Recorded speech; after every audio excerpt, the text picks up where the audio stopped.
لا حول ولا قوة إلا بالله العلي العظيم. أعوذ بالله من الشيطان اللعين الرجيم. بسم الله الرحمن الرحيم.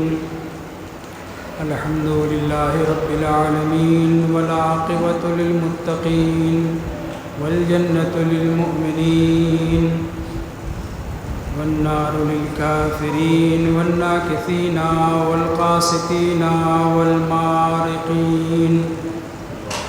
ثم الصلاة والسلام والتحية والإكرام على الرسول النبي الأمي العربي المكي المدني البطهي الأبتهي الكوكب الدري النور المضيء حبيب إله العالمين بالقاسم محمد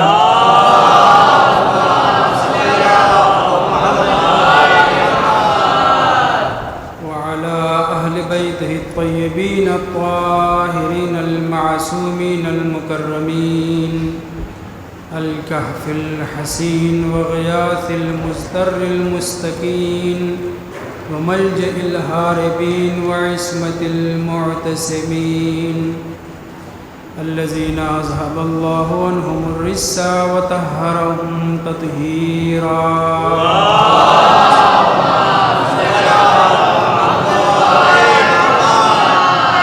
لا سيما الإمام المبين بقية الله في الأرضين وحجته على الخلق أجمعين الإمام الثاني عشر الحجة المهدي المنتظر صلوات الله وسلامه عليه ولعنة الله على أعداء الله وعلى أعدائهم ومنكري فضائلهم وعصمتهم وغاصبي حقوقهم أجمعين من يومنا هذا إلى قيام يوم الدين. أما بعد فقد قال رسول الله صلى الله عليه وآله وسلم أولادنا أكبادنا إن عاشوا فتنونا وَإِن مَاتُوا أَحْزَنُونَا. صلوات محمد.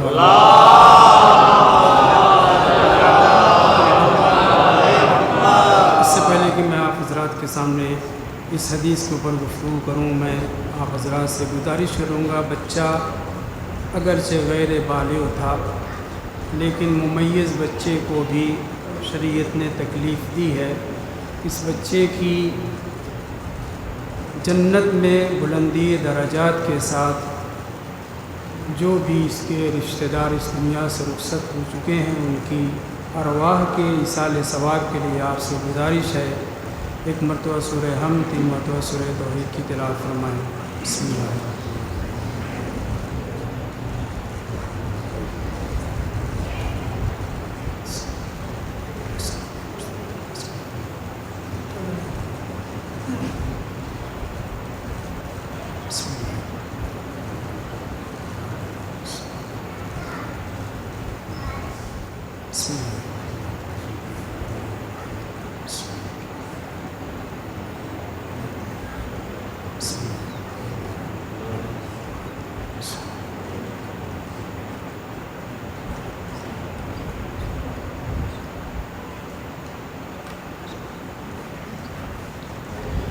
صلوات محمد و آل محمد.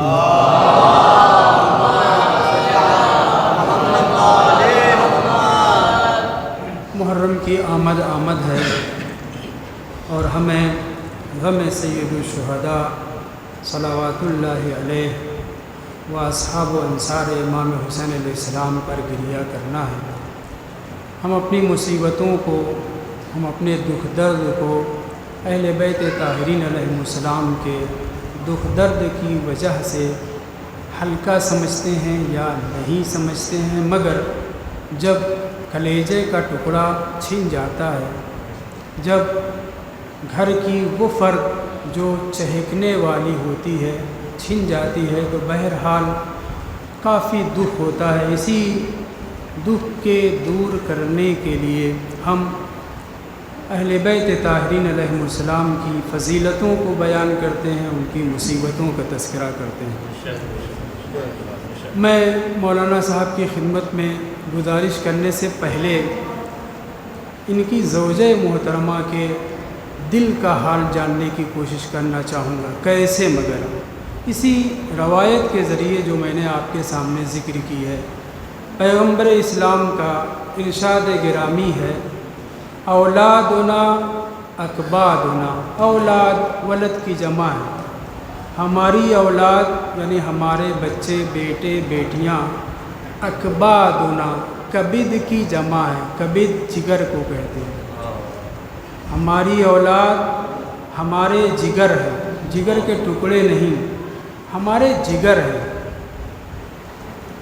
ان عاشو فتنونا، اگر زندہ رہتے ہیں، پلتے ہیں، پروان چڑھتے ہیں، بڑے ہوتے ہیں، جوان ہوتے ہیں، تھوڑا بہت ادھر ادھر انحراف کا شکار ہونے لگتے ہیں تو پھر کیا ہوتا ہے؟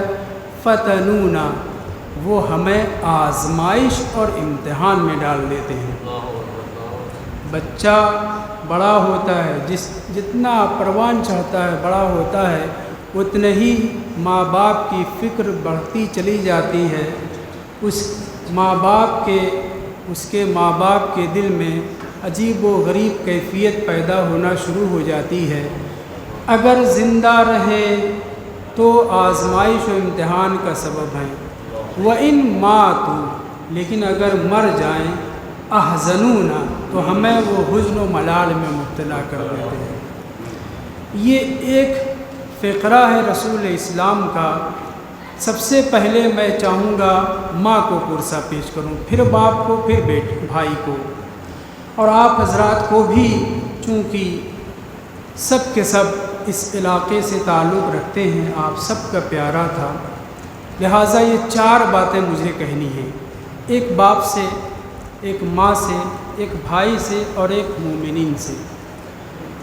اولادنا اکبادنا، ہماری اولاد ہمارے کلیجے ہیں، کلیجے کے ٹکڑے ہیں، یعنی بہت ہم چاہتے ہیں۔ قرآن مجید نے بھی اولاد کو فتنہ سے تعبیر کیا، فتنہ اردو والا نہیں، آزمائش اور امتحان کا سبب ہے۔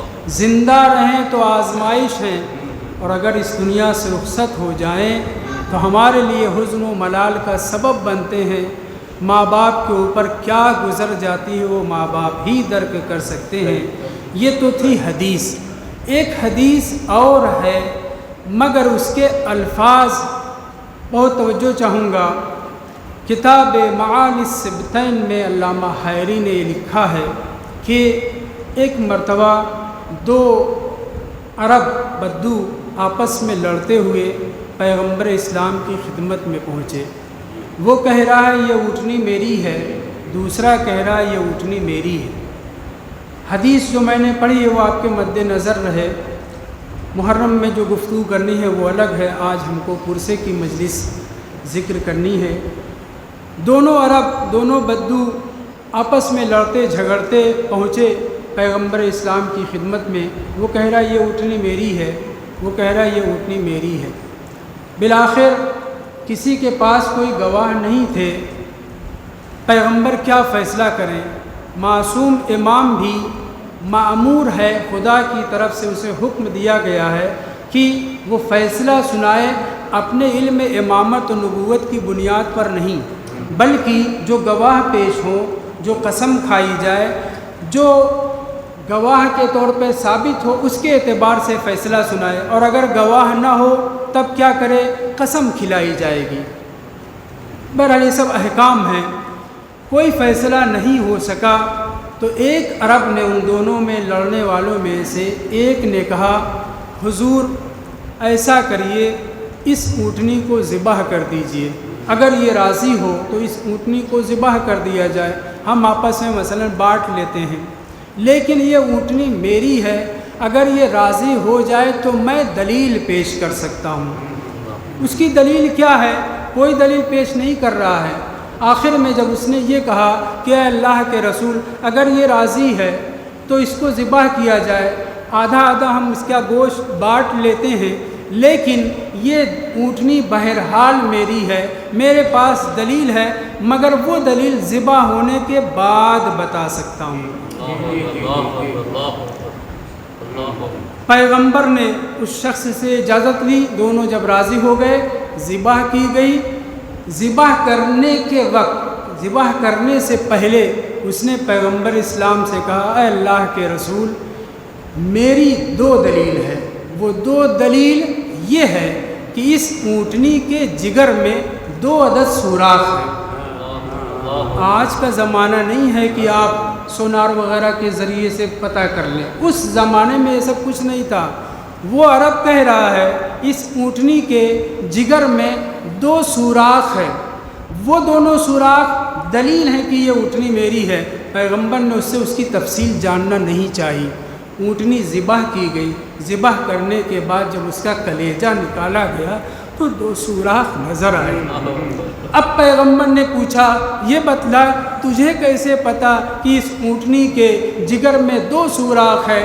تب اس نے اس حدیث کا حوالہ دیا جو میں نے آپ کے سامنے پڑھا کہ ہماری اولاد ہمارے جگر کے ٹکڑے ہیں، زندہ رہیں تو آزمائش اور امتحان کا باعث ہیں، مر جائیں تو حزن و ملال میں مبتلا کر دیتے ہیں۔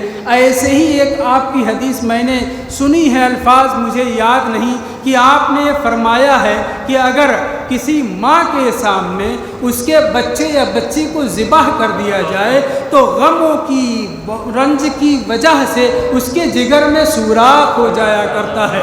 اے اللہ کے رسول، مجھے ضرورت تھی، میرے یہاں مہمان آئے تھے، میں نے دیکھا نہیں کہ اونٹنی یہیں پر ہے، میں نے اونٹنی کے بغل میں اس کے بچے کو ذبح کر دیا، یہ اونٹنی اتنا تیز چیخی کہ مجھے یقین ہو گیا کہ اس کے جگر میں سوراخ ہو گیا۔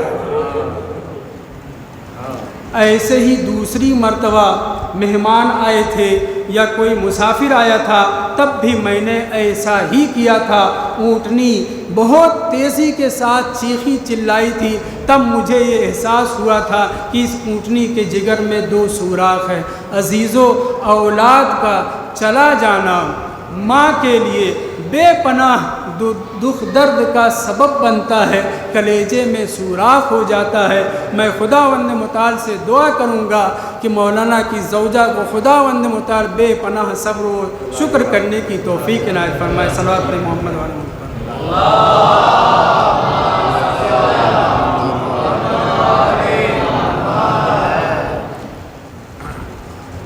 عزیزان محترم، اب آپ سے خطاب ہے۔ امام باقر علیہ السلام کہتے تھے، تعجب کا مقام بھلے ہی ہے مگر کہتے تھے کیوں؟ سامنے والے لائق نہیں تھے بے اذنی کے۔ سامنے والے اس وقت قم بے اذنی سننے کے لائق نہیں تھے۔ جہاں لائق تھے وہاں بے اذنی کہا، جہاں نالائق تھے یا نہ ماننے والے تھے وہاں پہ بے اذن اللہ کہا، اور جہاں پر اپنی قدرت اور پاور کو بغیر بے اذنی اور بے اذن اللہ کے دکھانا تھا، بس اللہ اکبر کہہ کے نماز شروع کی چلا گیا، اور پھر زندہ کر کے بتلا دیا خالق موت و حیات خدا ہے، مگر اس خدا نے ہمیں مرضی دی ہے، اور اسی خدا کے رسول نے میدان غدیر میں ساری اتھارٹی ولایت کی شکل میں مجھے دے دی ہے۔ اب میں کسی کو زندہ کروں یا کسی کو ماروں یہ میری مرضی ہے۔ صلوات محمد و محمد۔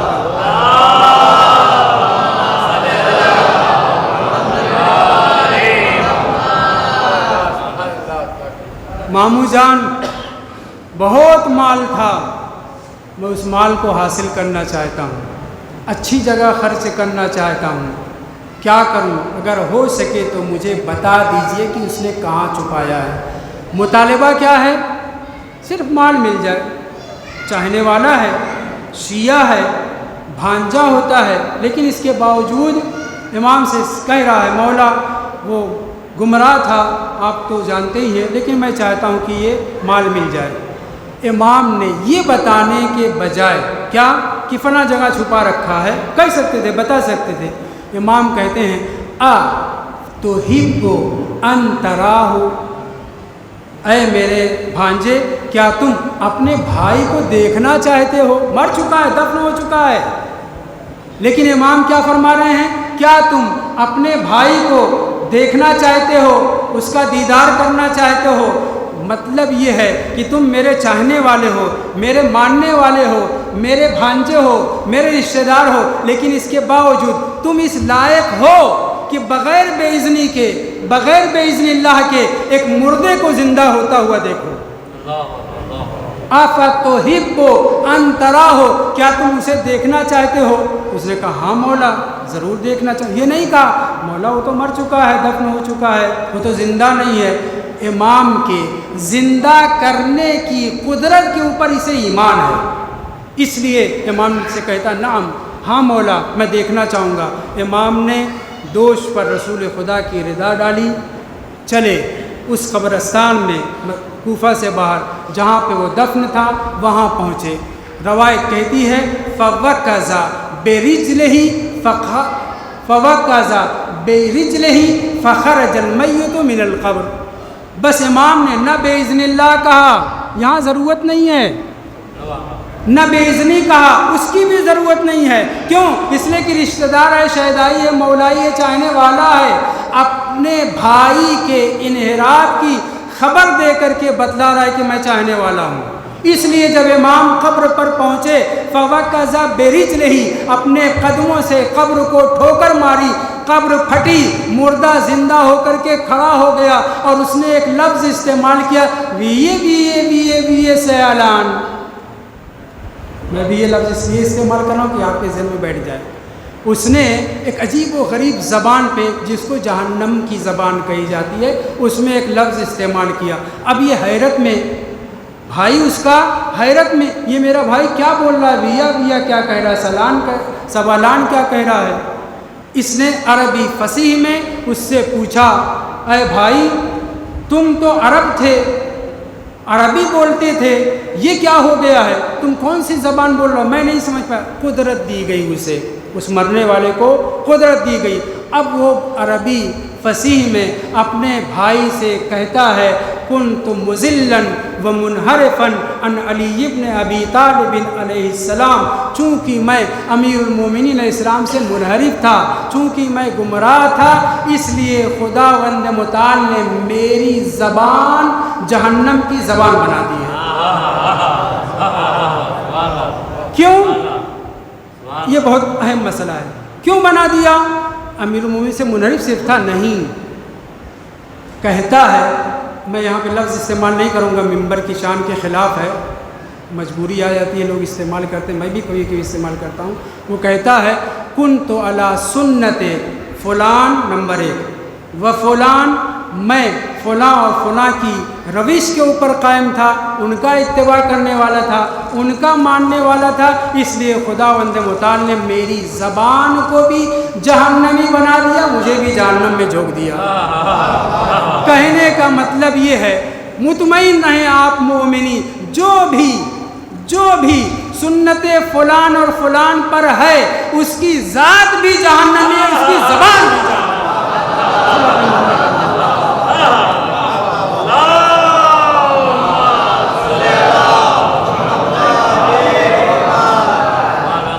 امام نے اپنا پاور ظاہر کر دیا۔ بس عزیزو انشاءاللہ بقیہ مجالس ہیں، اس میں گفتگو ہوگی۔ بھائی تھا، جب اس نے امام سے فرمائش کی، مال کی، زندہ کیا اور پھر پوچھا کہاں مال ہے، بتایا، بہرحال وہ پورا واقعہ۔ ہم یقیناً دل میں یہ تمنا رکھتے ہیں کہ ہماری اولاد ہمیشہ لمحہ بلمحہ اہل بیت کی شہدائی ہو، دعا کرنا چاہیے۔ صحیفہ سجادیہ میں حدیث دعا نمبر 24 اولاد کے لیے، ماں باپ کے لیے، اور 25 اولاد کے لیے کبھی کبھی پڑھنا چاہیے، دعا بھی کرتے رہنا چاہیے، اور جو ذمہ داری ہے اسے نبھانا چاہیے۔ معصومین علیہ السلام کی اولاد بھی بگڑی ہیں، ہم آپ کیا ہیں؟ مراجع تقلید کی اولاد قاتل اور چور اور ڈکیت ہوئی ہیں، ہم آپ کیا ہیں؟ ایک امام کا بیٹا زید النار، اس کا نام ہی آگ ہو گیا، کیوں؟ اس لیے کہ اس نے ایسی حرکتیں کی تھیں۔ اور 10 امام کے فرزند کے بارے میں جعفر کذاب و تواب آپ جانتے رہتے ہیں۔ کوئی ضروری نہیں ہے کہ ہر شخص مومن ہو اور اس کے خانوادہ بھی مومن ہو، اس کی اولاد بھی مومن ہو، نہ اس کے برعکس صحیح ہے نہ اس کے عکس صحیح ہے۔ مطلب کہنے کا یہ ہے، ہم اپنی ذمہ داریاں نبھانے کے بعد کوشش یہ کریں جتنی ذمہ داریاں نبھا سکتے ہیں ان کو انجام دیں، پھر اس کے بعد اس کا منحرف ہونا یا اس کا ہدایت یافتہ ہونا، بیٹوں کا، اولاد کا، بیٹے ہوں بیٹیاں ہوں، وہ خدا کے ہاتھ میں ہے۔ جن جن ارواح نے عالم ارواح میں اہل بیت کی محبت کا اقرار کیا ہے، وہ دنیا میں چاہے جوان میں ہوں کافر رہیں، ادھیڑ ہوں کافر رہیں، مرنے سے پہلے انہیں اہل بیت کی ولایت قبول ہی کرنا، مطمئن رہیں۔ لہٰذا بہت زیادہ ہم و غم نہیں ہونا چاہیے، لیکن جب اولاد دلوں کی ٹھنڈک، آنکھوں کی ٹھنڈک آنکھوں سے اوجھل ہو جاتی ہے، رخصت ہو جاتی ہے، تو ہمیں شدید درد محسوس ہوتا ہے۔ وہ اونٹنی جانور تھی، لیکن اس کے 2 بچے اس کے سامنے مارے گئے تو اس کے دل میں سوراخ ہو گئے۔ اولادنا اکبادنا، ہماری اولاد ہمارے کلیجے کے ٹکڑے ہیں، کلیجے ہیں۔ جس کے پاس ہم شبیہ پیغمبر جیسا بیٹا ہو، جس کے پاس 6 ماہ کا چمکتا ہوا چاند ہو، اور اسے بڑی بے دردی کے ساتھ شہید کر دیا جائے، تو ان ماں باپ کے اوپر کیا گزرے گی۔ عزیزو، عمر 10 12 سال 11 سال 8 سال جو بھی رہی ہو، بچے کی بات ہے تو میں چاہتا ہوں 2 بچوں کا تذکرہ کر کے آپ کی زحمت تمام کروں۔ امام حسن مصطفیٰ علیہ السلام کے 2 فرزند، بعض نے 3 لکھا ہے، 2 فرزند شہید ہوئے، حضرت قاسم بھی، اور ایک وہ بیٹا کہ جو آخری وقت میں حضرت علی اصغر کی بھی شہادت کے بعد امام کے دفاع کے لیے خیمے سے تیزی کے ساتھ بھاگتے ہوئے آتا ہے، اور ایک ظالم امام حسین علیہ السلام کے اوپر وار کرنا چاہتا ہے۔ وہ ایک لفظ استعمال کرتا ہے جو گالی تو نہیں ہے، لیکن آپ اس کا ترجمہ مناسب نہیں، میں نہیں مناسب سمجھتا۔ امام معصوم نے ٹوکا نہیں، بہرحال اس قاتل کو امام نے، اس بچے نے خطاب کر کے ایک بھدا سا لفظ اس کے لیے استعمال کیا، اور اپنے دونوں ہاتھوں کو پھیلا دیا اپنے چچا کو بچانے کے لیے، دونوں ہاتھ کٹ گئے۔ امام حسن مصطفیٰ علیہ السلام کا یہ بیٹا 10-11 برس کا تھا، اور یہ جو بچہ رخصت ہوا ہے دیوار سے دب کر کے، یہ بھی 10-11 برس کا تھا۔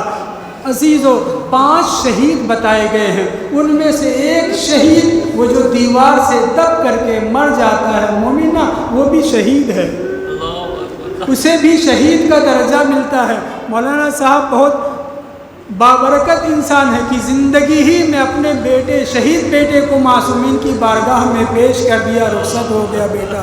امام حسن مصطفیٰ علیہ السلام کا یہ بیٹا 10 یا 11 برس کا اپنے ہاتھوں کو بڑھا دیتا ہے، شہید ہو جاتا ہے۔ عزیزان محترم، جب وہ دونوں ہاتھ کٹ گئے نا، امام نے اپنی باہوں میں بھر لیا اور کہا، اے لال، یہ دشمن کسی کے اوپر رحم کرنے والے نہیں ہیں۔ میں اس گفتگو کو یہیں چھوڑ کر کے آگے بڑھنا چاہتا ہوں۔ عزیزو، جناب علی اصغر کو لانے کے لیے میدان میں یہ تو ہے نا کہ پانی پلانے کے لائے تھے، ماں سے کیا کہا تھا؟ پانی پلانے کے لیے لے کر کے جا رہا ہوں۔ ماں کو کیا توقع ہوگی کہ ابھی پانی پلا کر کے لائیں گے؟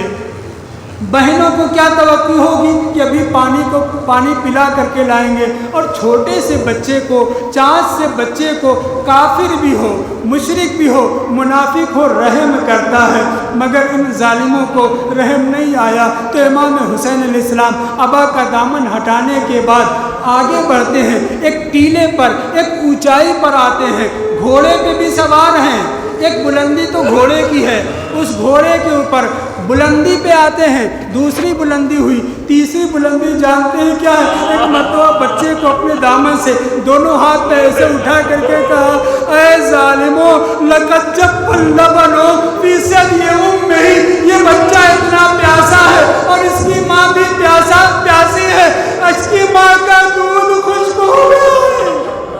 یہ وہ